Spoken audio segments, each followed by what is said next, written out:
Alright, so I've actually done Pure Fiction from start to finish, and I gotta say, this game mode is actually way more fun than I thought it would be.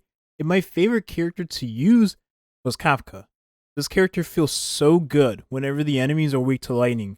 And if you put her with energy regeneration link rope like mine was, you're gonna be ulting all the time, and it feels really good. Yo, what up, Toshi here? It was actually a breeze because I had some of the options to get the job done. One of the characters being Kafka.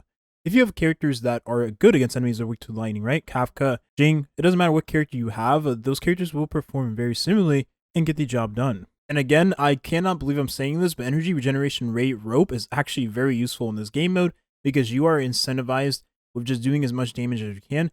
And one of the ways Kafka gets the most value she can in her kit in AoE is literally with her ultimate. So you get your ult as quickly as possible from not only killing enemies, but having ways of increasing your energy, like Yuan, for instance. Well, this energy rate link rope on top of that is going to allow you to get your ult so quick and cycles so fast. Now, while Kafka's patience is all you need, Best in Slot Light Cone is very valuable in the character. I truly do believe you don't need this in order for Kafka to perform very well. You need a few things though if you want Kafka to be nice in this game mode. Because you're not looking to stack as many debuffs on the enemy as possible, I really do believe Fermata is going to be best in slot on this character because the break effect on top of the damage you deal to enemies that are afflicted with wind or shock. Shock in this case is very important for Kafka in the AoE.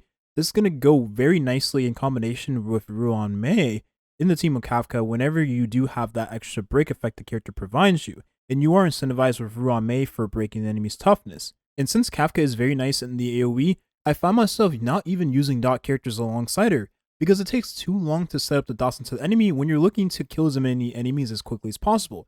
So therefore, there was one character that came to mind that would actually be a best fit with Kafka in this game mode, and this character we talked about before.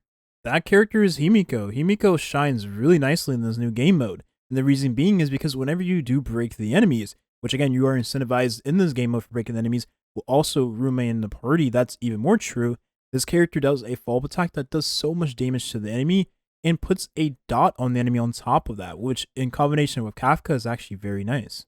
And even though we talked about this in the past, I've always been using this light cone on my Erudition characters because it actually is pretty good. And since you'll be using this light cone on Himeko or any other Erudition character in AoE, having that damage deal increase whenever the enemy's weakness is broken is very nice. Especially with Ruan main the team, you're incentivized for doing so. And then on top of that, you'll have the attack increase. Usually it's 4 to 5 enemies at any given point. So therefore, you'll have a 36 to 45% attack increase at all given times of the fight. It is amazing how strong this light cone is on the character. But again, I've been using this on her and any other Erudition character like Qingque before this mode even existed. And the truth is, we reached a point in Honkai Star where many enemies in the game have spawns. Enemies that are, little subordinates I call them. So the main two teams I've used is a team of Kafka and Argenti, which again, you are incentivized for doing as much AoE damage as possible. And it just works in the favor of having two characters that really work nice together anyways. In scenarios like this, right? In scenarios like this, not optimal in Memories of Chaos whatsoever.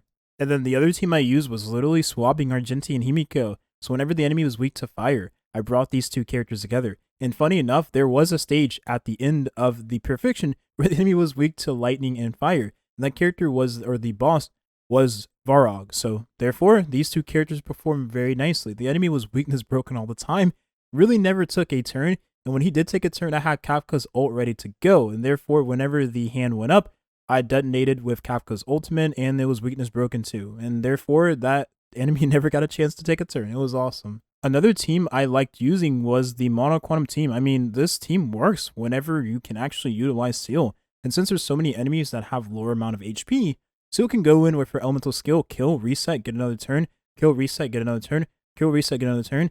If you have a character that's able to give her energy or push up her action forward, she's going to get even more turns. And she feels very nice in this game mode, even if the enemies are not weak to Quantum.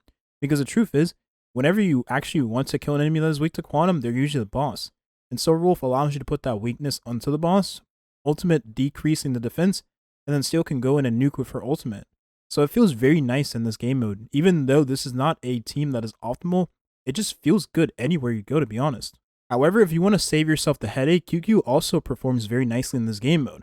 I will say though, you have to be mindful that we don't have a character like Sparkle out in the game right now, so your skill point consumption on this character might be a little overbearing at times. A combination I'm actually going to try out in a different video is going to be Herta with Kafka, and these two characters should perform very nicely together. I mean, Herta is a character that is very nice in this game mode anyways when the enemies are weak to ice. Even though I don't have Jing, Herta will still be a very nice alternative, and with Yuan in the party, this is going to be a really crazy team. But you don't even have to use Kafka, to be honest. You can use any other Erudition or AoE character alongside Herta, and they'll perform very nicely. And so there's Jing. Therefore, with Yuan in the party, you're incentivized anyways for having more than one damage dealer.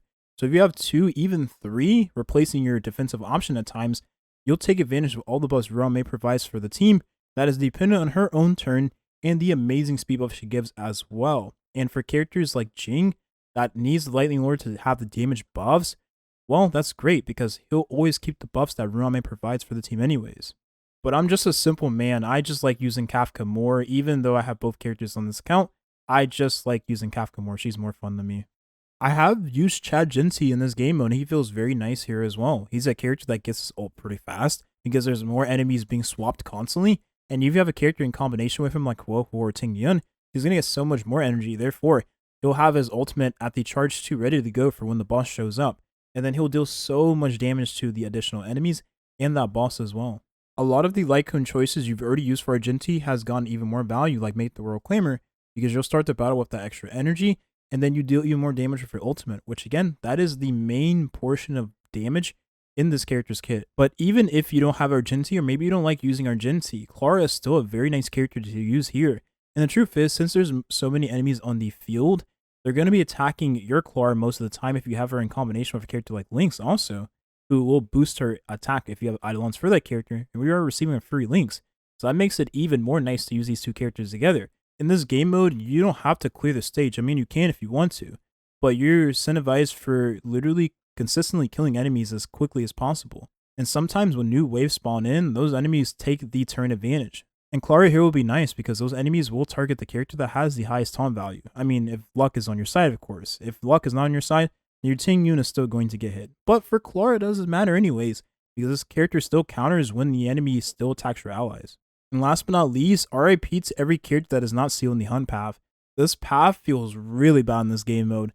To be honest, if you use this path in this game mode, you are probably trolling. Actually, no, you are trolling. This path sucks. Even Topaz, even though Topaz has a lot of, I would say, residual damage, this character doesn't feel nice here because she doesn't do enough damage sometimes to even kill the small mobs.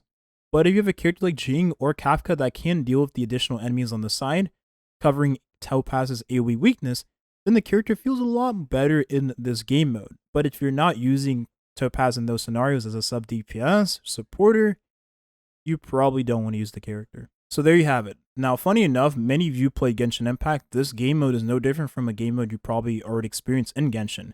You know, the modes in a lot of the mini games or a lot of the main events that is presented in Genshin, where you have to kill as many enemies as quickly as possible and you rack up as many points for killing as many enemies, and then new waves of enemies constantly spawn in. You're just trying to get the highest score you can possible. Well, yeah, that's pretty much pure fiction. It is copy-paste. It's no different. I mean, you do get buffs in that event as well from Genshin, and you also get some buffs in pure fiction as well. But I assume that the content will get harder. It's just right now, a lot of us already have well invested into characters. So for those of you that have already invested into a lot of your characters, this will be a breeze. And for those of you that lack some of those premium options and you maybe not have invested into some of your lower tier options, you're probably going to struggle for quite a while. But don't worry, this, like Memories of Chaos, is literally a stat check. That's all it really is. It's just a stat check. That's going to be the video here. Thank you for watching and have a nice rest of your day. Peace.